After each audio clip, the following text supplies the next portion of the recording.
नमस्कार जय जगन्नाथ। आज भिडियोटी बहुत सुंदर विषय वस्तु पर आधारित।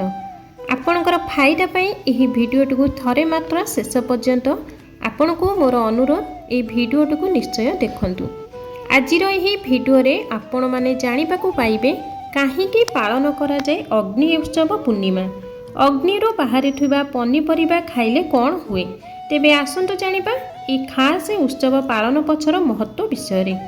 पुरातन कालरू प्रतिवर्ष माघ मास शुक्लपक्ष पूर्णिमा तिथि रे पालन करा जाए पवित्र अग्निजला पूर्णिमा बा अगिरा पूर्णिमा।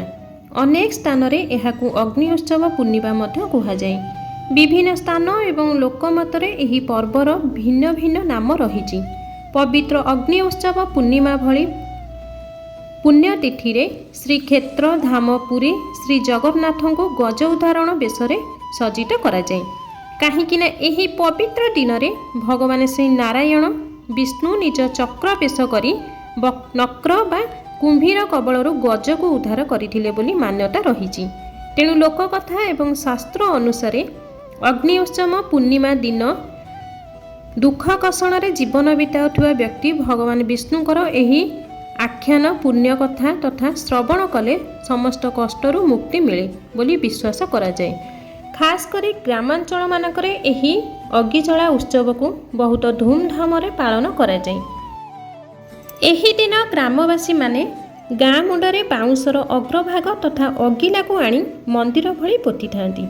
गाँर समस्तक घरू नड़ा छण बा अगमूल संग्रह करी सेही बाउंस उपरे सजाई सेतिरे निया लगाई थांती।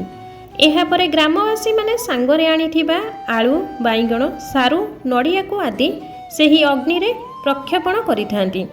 सेही अग्नि निभिगला परे समस्ते सेथिरु पकाइथिबा पनीपरिबा फल आदि काढ़ी प्रसाद आकार रे ताहाकु सेवन करंती। एही अग्नि जेउ दिगकु ढली थाए सेही वर्ष सेही दिगरे प्रचुर धान एवं खाद्य शस्य फली थाए बोली विश्वास करा जाय थाए। हिंदू धर्म रे अग्नि देवता को बहुत खास मना जाए। अग्नि देवता निजे दिग्दर्शन करिथांती बोली मान्यता रहिछि। आहुरी मध्य विश्वास रहिछि कि एही अग्निरू बाहरुथिबा पोड़ा परिबा तथा फल आदि सेवन करिबा द्वारा चर्म रोग सहित विभिन्न प्रकार पेट जनित रोगरू मध्य मुक्ति मिलिथाए। आजिकाली केतेक ग्रामांचल नुहे बरं सहरांचल रे लोक माने मध्य एही अग्नि उत्सव पूर्णिमा को बेस आनंदित सहकारे पालन करूछंती बोली मान्यता रहिअछि।